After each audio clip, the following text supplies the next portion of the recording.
बहुत धन्यवाद माननीय जोशी जी को। अब राजेंद्र जी को मैं बुलाऊंगा, लेकिन उसके पहले एक सांसद महोदय बोलना। उपसभापति महोदय, 7वीं Commonwealth parliamentary association India region इस बैठक में उपस्थित हुए सभी सम्मानित डेलीगेट्स, आए हुए सभी अतिथिगण, अभी जैसे प्लेनरी सेशन की शुरुआत करते हुए राज्यसभा के माननीय उपाध्यक्ष जी ने जहां एफिशिएंसी बजट प्रस्तावों की जांच करने के संबंध में जनप्रतिनिधियों की बढ़े, उसके लिए उन्होंने सुझाव दिए कि निगरानी की क्षमता में वृद्धि हो, क्रिटिकल ऑब्जर्वेशन करने की क्षमता में वृद्धि हो और इस तरह का स्क्रूटनी करने के संबंध में हमारी एफिशिएंसी बढ़े, जिससे बजट के प्रस्तावों में हम ठीक ढंग से प्रभावी अपनी जो भूमिका है उसको कर सकें। जैसे अभी हमारे बिहार के सभापति महोदय ने हालांकि जो विषय बोला उसमें उन्होंने कहा था कि संविधान के अनुच्छेद 112, जिसमें हम दोनों सदनों के समक्ष सरकार के वार्षिक वित्तीय विवरण को प्रस्तुत करते हैं, और बजट शब्द नहीं है, वास्तव में नहीं है उसको, लेकिन आम तौर पर जैसे हम उसको बजट के रूप में कहते हैं, ये प्रस्तुति सरकार का एक महत्वपूर्ण संवैधानिक दायित्व होता है और वित्तीय निगरानी संसद द्वारा उपयोग की जाने वाली सबसे महत्वपूर्ण शक्तियों में से एक है, ऐसा मैं समझता हूं। और इसे सार्वजनिक वित्त पर नियंत्रण रखने, राजकोषीय और वित्तीय नीतियों की जांच करने, सरकार की जो डेवलपमेंट की योजनाएं होती हैं उनकी निगरानी करने, बजटीय प्रस्तावों के अर्थव्यवस्था और बड़े पैमाने पर लोगों पर प्रभाव का आकलन करने के लिए यह एक बहुत महत्वपूर्ण हम लोगों के पास काम भी होता है, हमारे पास एक अवसर भी होता है। वास्तव में सरकार बजट में ये सुझाव देने के लिए स्वतंत्र होती है कि हमारे उद्देश्य क्या है, हम किस तरह से काम करना चाहते हैं, लेकिन ये स्वतंत्रता सीमित होती है, उसको हम स्वच्छंदता में नहीं कहते, क्योंकि सदन को पूरी तरह से उसकी निगरानी और जांच करने का अवसर मिलता है और सुझाव देने की भी पूरी स्वतंत्रता होती है कि व्यय को पूरा करने के लिए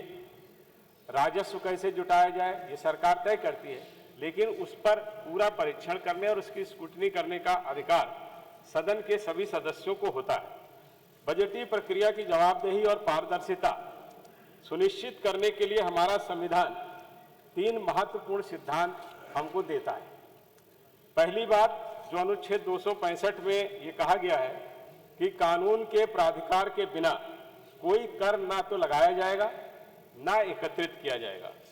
दूसरा, अनुच्छेद 266 के तहत प्रावधान है कि राजकोष से या भारत के समेकित कोष के से संविधान में और कानून के अनुसार प्रदान किए गए किसी तरीके को छोड़कर कोई व्यय नहीं किया जा सकता। ये जो 2 विषय है, और तीसरा कि कार्यपालिका संसद द्वारा निर्धारित तरीके से धन खर्च करने के लिए कानून द्वारा बाध्य। ये जो तीनों चीजें हैं,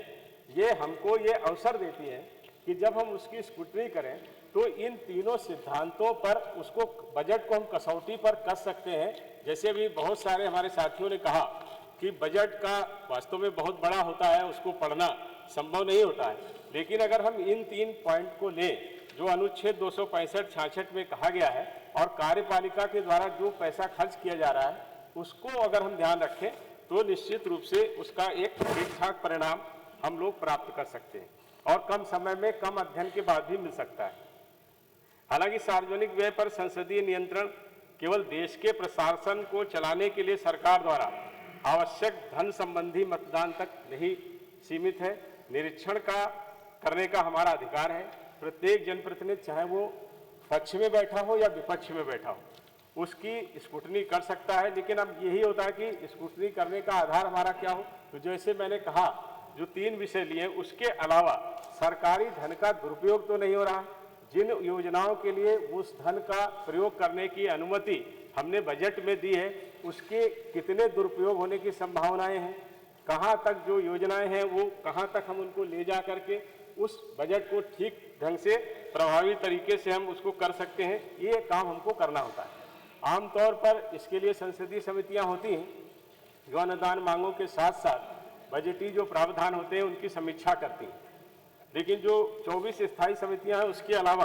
3 जो फाइनेंशियल कमेटी हैं उनको हमने केवल ये दायित्व दे रखा है, और इस कारण पूरा सदन ये मान करके कि ये जो तीनों कमेटियां हैं, चाहे वो पीएससी हो, प्राक्कलन समिति हो या सरकारी उपक्रमों की समिति, आमतौर पर उसको वो मान लेते हैं कि ये लोग बजट की जांच करेंगे और बजट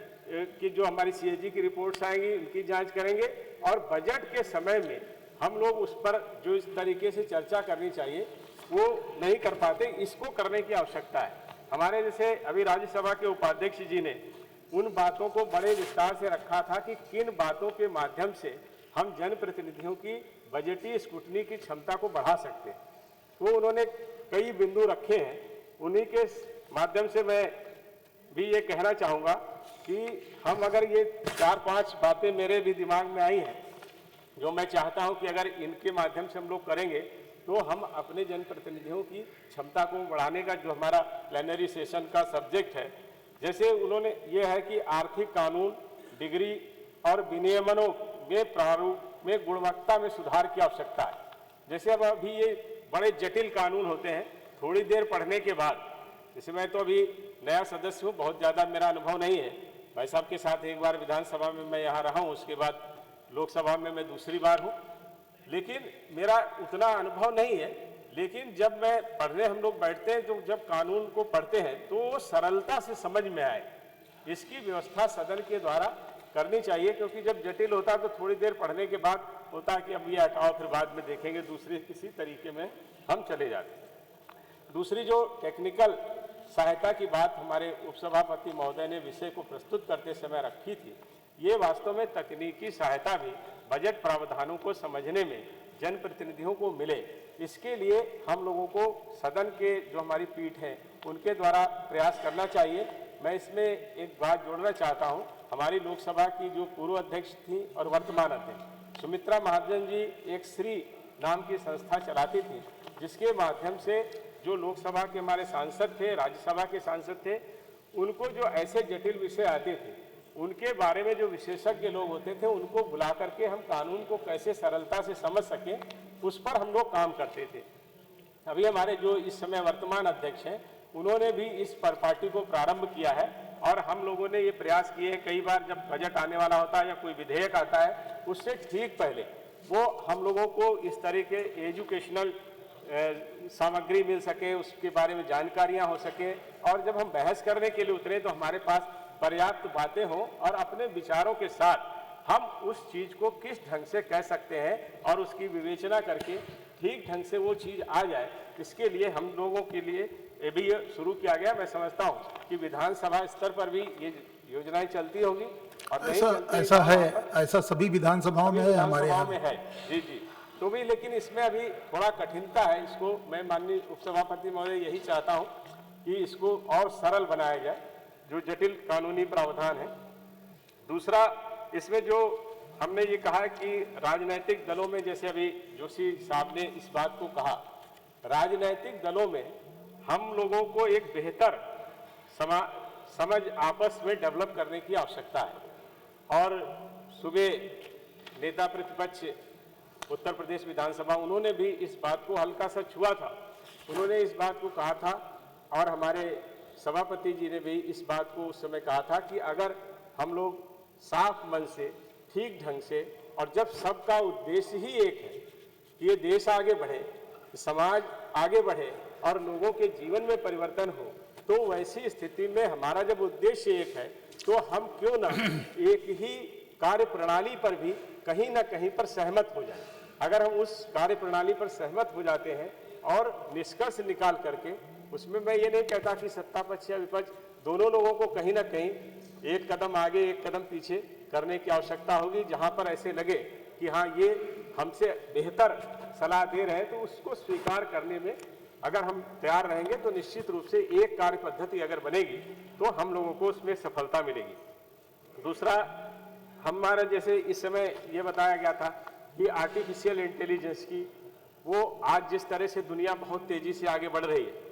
इसमें आर्टिफिशियल इंटेलिजेंस की बहुत आवश्यकता है। वो टेक्निकली भी हमारी हेल्प कर सकती है और उसके साथ साथ अगर हम उसका उपयोग करने में सक्षम हो जाते हैं या ठीक ढंग से उसका उपयोग करना सीख जाते हैं, तो बहुत जो बड़े चीज़ें होती हैं पढ़ने के लिए, उसमें से भी हम जो अपने मतलब की चीज़ है उसको सरलता से और कम समय में हम उसको इकट्ठा कर लेंगे, तो वो हमारी स्क्रूटनी में काम आएगी। दूसरा, जैसे अभी मैंने आज सुबह आके ही उत्तर प्रदेश की लाइब्रेरी को देखा। जब मैं विधायक था तो भी मैं उस समय गया था लाइब्रेरी में।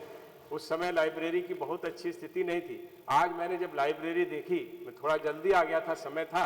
तो मैंने कहा पहला जो देखने का मुझे मन हुआ वो लाइब्रेरी देखने का मन हुआ, और मैंने माननीय अध्यक्ष जी को उसके लिए बधाई भी दी। आज एक बेहतरीन लाइब्रेरी उत्तर प्रदेश में तैयार हो गई।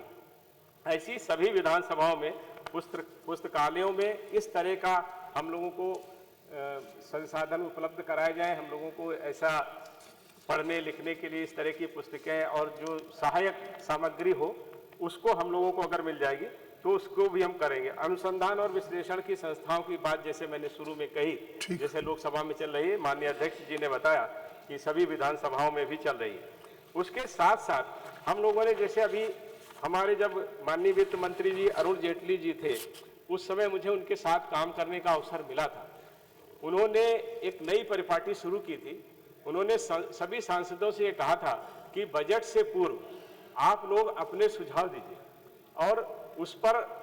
सुझाव पहले भी मांगे जाते होंगे।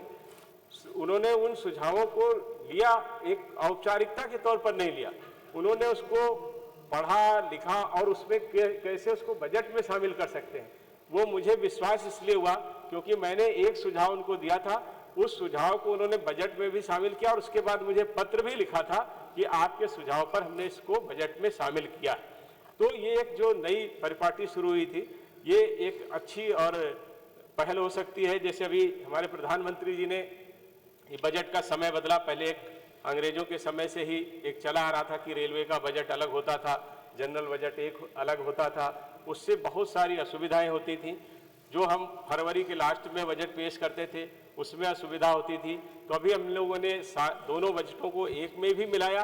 और 28 फरवरी की बजाय प्रधानमंत्री जी ने तय कर दिया कि हमको समय मिले, इसके लिए हम 1 फरवरी को ही उस बजट को प्रस्तुत करते हैं। इस बार भी अब वो परंपरा चल गई, जिससे उसको समय भी मिले और पास होने से पहले सारी चीज़ों को स्क्रूटनी के माध्यम से, बहस के माध्यम से, सदन के माध्यम से उसको ठीक करने का प्रयास किया जाए। तो ये मेरे कुछ सुझाव इस संबंध में थे जो हमारे प्लेनरी सेशन का बहुत धन्यवाद सब्जेक्ट था। और मैं यही चाहता हूं कि हम सब लोग जिस तरह से आज यहाँ पर कॉमनवेल्थ के मंच के में बैठे हुए हैं, इकट्ठे हुए हैं, और एक साथ हम सामूहिक रूप से उन सब विषयों पर चर्चा कर रहे हैं जो हमारे राष्ट्र के निर्माण में, हमारे समाज के बदलाव में, लोगों के जीवन में परिवर्तन लाने के लिए हम सब लोग जिस तरह से एक मत होकर के अपनी बातों को प्रस्तुत कर रहे हैं, ऐसे ही